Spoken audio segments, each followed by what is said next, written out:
Most people live in a box. Most people's condition has been guided in a particular direction by the system that we live in. Most people's belief systems have been given to them through external sources. I believe this is, most people's belief systems have been handed to them by the system. And the system's information is bogus, it's bullshit, and it's designed to keep you in a very limited space of thinking and cognition. It's designed to keep you in a slave mentality, ladies and gentlemen. It's designed to make you think that you came here to work your entire life and to just put the pedal to the metal and just wear yourself out and lose all your energy. Most people have been given what's known as a no pain, no gain subconscious program, where you actually believe that unless you exert yourself to the point of near exhaustion and constantly work, then you'll never have anything. Belief systems control our minds. Belief systems have taken over the human consciousness and led the collective mind in a negative direction. Most people's minds adhere to something that's known as rational thinking. And I'm not saying that rationality is a bad thing, but the rational thinking that most people follow has been given to them by the system, and that rationality is defined through the system's standards. So the system says pretty much if you can't understand it, that it's not real. The system wants you to believe that, there's all these things. The system pretty much wants you to think that we're just these meat machines that came here to work and just... I'm not even going to get into it, ladies and gentlemen. I talk a ton about mind control in most of my videos, and I just don't want to repeat myself too much, although repetition of a message is a good thing. I just wanted to get that off my chest, that most people's belief systems follow what's known in today's standards as rational thinking or reason.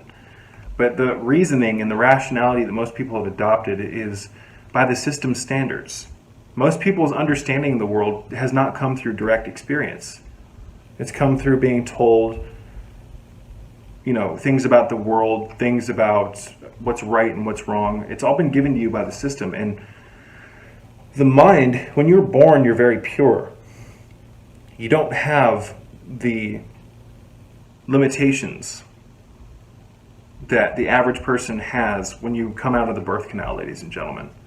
You're in a state of innocence, and that's why the system wants to inject you as an infant. That's why the system wants you to go to school at such a young age. It wants to take your mind and it wants to reroute its trajectory so that you can be kept in a state of complacency, because the system and the demiurge, which I talked about, which is the Gnostic demon that controls this world, that's posing as God, doesn't want you to figure out the way out of this system and awaken your inner power again and destroy it. This Archon, this entity, appears to be a very pathetic entity. Almost like Stephen King's It. It feeds on fear. It feeds on confusion. It feeds on the energetic flares that your body puts out through your aura and the thermal layers of heat on your body when you experience strife, when you experience erratic emotions, when you experience pain and suffering and depression. Your body, and we can prove this through something known as Carillion photography, emits energy. And that energy is a fuel source to these particular life forms. And I know that sounds crazy, but it's the truth. The arcane physiology of the human biology, the arcane template, which is a term that I've come up with to describe the fact that man and womankind, there's a physical body, and then there's all these portions of the physical body that are energetic. These portions are known as subtle organizing energy fields, and we can no longer see them anymore because we exist in a mind-controlled state. But these subtle organizing energy fields, and your aura is part of it, ladies and gentlemen, your meridians are part of it, your astral body and your causal body and your Merkaba. These are all parts of your subtle organizing energy field. And what these energy fields do is they hold your physical protoplasm bound together. It's what holds, it's like a vacuum or an egg, an energetic egg, which holds all your atoms and the most minute particles that make up your physical matter. It holds it together. It's almost like an egg might be one of the best ways to describe this. An eggshell holds the matter together. When the eggshell cracks, everything seeps out.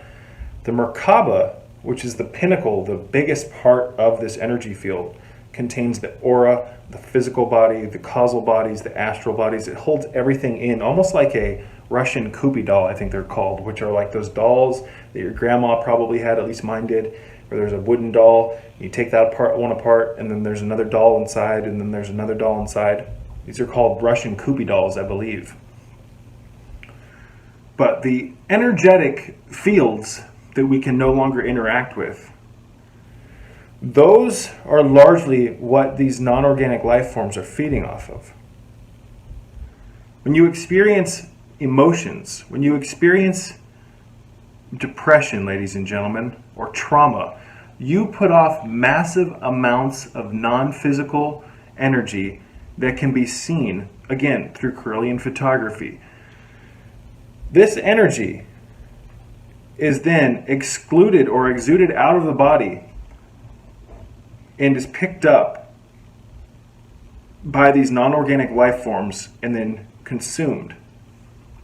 Now you may be wondering how the hell all this can happen, or how this great Archon can feed off human emotions. Well, ladies and gentlemen, it's placed itself, part of itself, within the human consciousness. Most people have this Archon inside their mind, whether they believe it or not.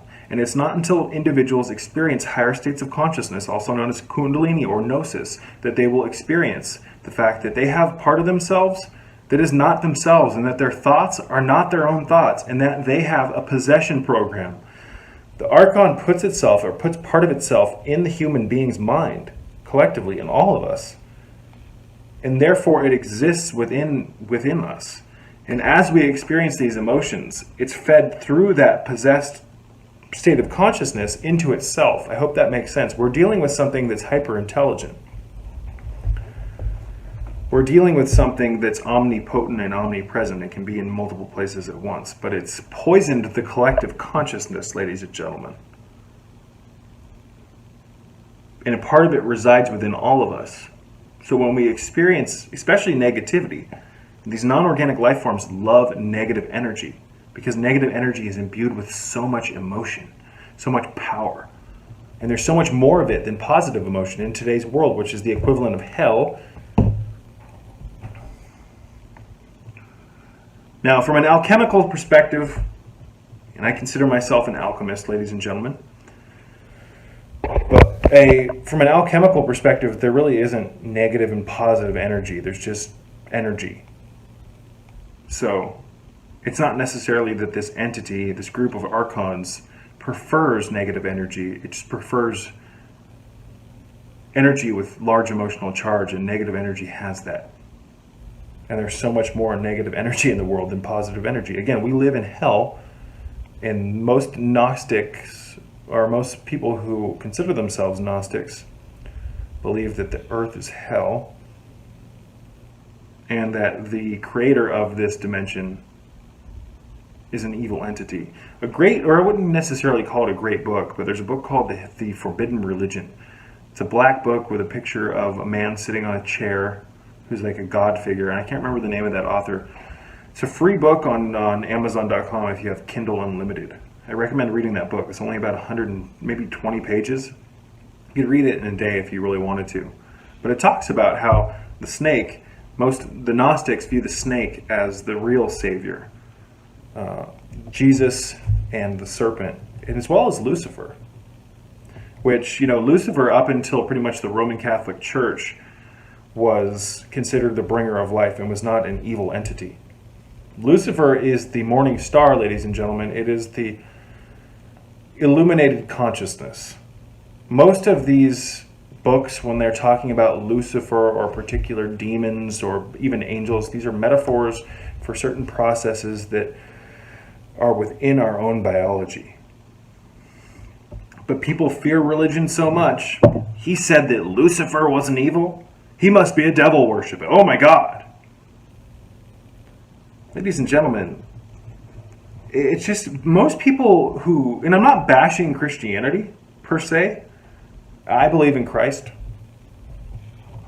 I am a devout follower of the Christ energy. But I am not in any way, shape, or form a conventional Christian. I consider myself a Gnostic Christian, and the Gnostics viewed Jesus as, again, I don't mean to put so much emphasis on the Kundalini, but it is the most important thing ever. Jesus Christ is the risen Kundalini energy. It's contained within all of us. Just like Jesus said in the Bible, "Ye shall perform miracles greater than me." What he was saying there is, you have the ability to awaken the same processes within my body and mind that I have awakened, and when you do so, you'll be able to perform miracles like I do. Jesus Christ was just an individual walking through the earth with his Kundalini awakened. And because of that, he could achieve miracles and heal people because he had access to what I said earlier about the superpowers that you can experience, the extraordinary psychic powers that an individual can practice when his siddhas or siddhis are attained, which are the superpowers of the awakened mind, the awakened body, which can only happen through Kundalini, which is known as Gnosis. Direct connection with the divine through these biological processes of our chakras awakening. Where was I going with that? Excuse me.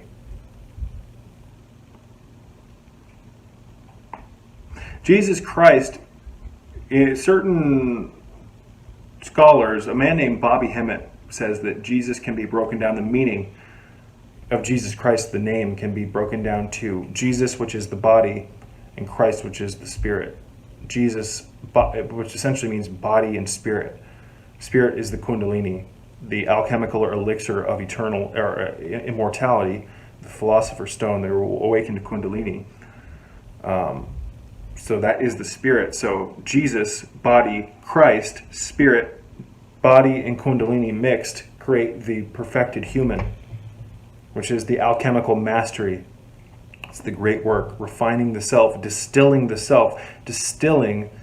dross out of the human consciousness and the human body. And from an alchemical perspective, dross, ladies and gentlemen, why is my camera freaking out? Dross is the, let's see if that's any better. Dross is the unnecessary, non-refined parts of a substance. So you could think of, for a metaphor, water distillation. You have water,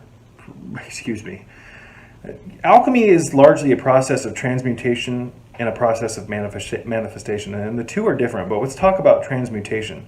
When most people hear of alchemy, for instance, oftentimes they think of like potion bottles and people in robes in weird basements and dungeons trying to find an alchemical elixir and, these potions for long life. And when most people study alchemy, they find information about how people have alchemists are pretty much mainly interested in taking or trying to figure out how to turn lead into gold. Most of the alchemical stuff, ladies and gentlemen, is metaphoric. And turning lead into gold is a metaphor for refining your body and your mind into what it was designed to be. You see, we've fallen to a state of consciousness and physical lack of health that is so bastardized and manipulated and fucked up, excuse my language, that we can consider this state of being that the average individual is currently living in. That's the lead. And to turn lead into gold is to take that, what you are now, and refine those parts and get rid of all the unnecessary materials so that you can become enlightened again, which is symbolic. Gold and enlightenment. This is the symbolism of the solar symbolism of enlightenment. The sun rises, the gold. You can rise up like the phoenix. But it's hard to do that when your body has been so manipulated that you have multiple layers of yourself that are shut off.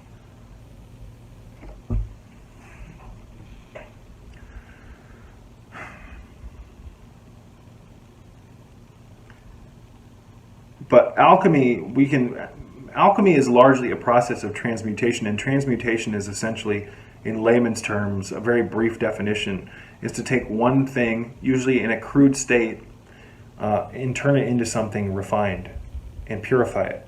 Transmutation is largely an act of purification, and when you purify something, you refine the parts that are essential and you leave behind what's non-essential, which is known in the alchemical world as dross.